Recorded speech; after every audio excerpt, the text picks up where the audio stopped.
बेयो जाबाय सानसेयारि बड'सा खौरांलाइनि दिनैनि थामहिनबा 18 नभेम्बरनि बिसान। दिनैनि बिसाननि थुनलाइयारि आयदायाव सोर सोरनि लिरथिया सेबखांजादों बेखौ फोरमायनो थाखाय आखायाव लानाय जाबाय। गिबियावनो बयनिसिमबो गुरै खावलायहरनाय दे सानसेयारि बड'सा खौरांलाइयाव अराय नोंथांनि बेसेन बहरा लिरथिखौ दैथायहरबाय था आरो सानसेयारि बड'सा खौरांलाइखौ अराय अनसायलांबाय था।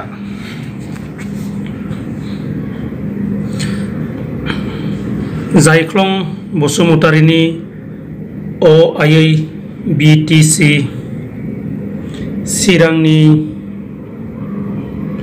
जालाव बसुमतारीनि सिमां उज्जल ब्रह्मनि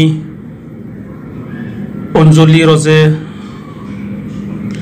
दैदेन ब्रह्मनि फैमाल थांबाय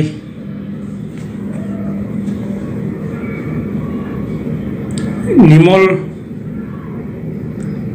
चन्द्र बसुमतारीनि गोसो थोनाया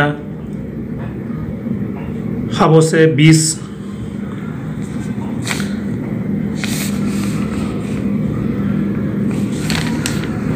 प्रतिमा रानी ब्रह्मनि सिख्रि क'क्राझारनि इन्दु बसुमतारीनि लाइजाम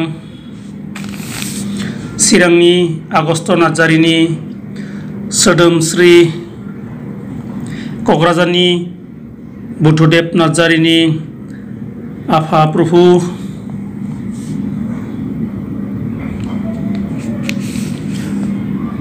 रनता बसुमतारीनि दिखारनि हांमा आरो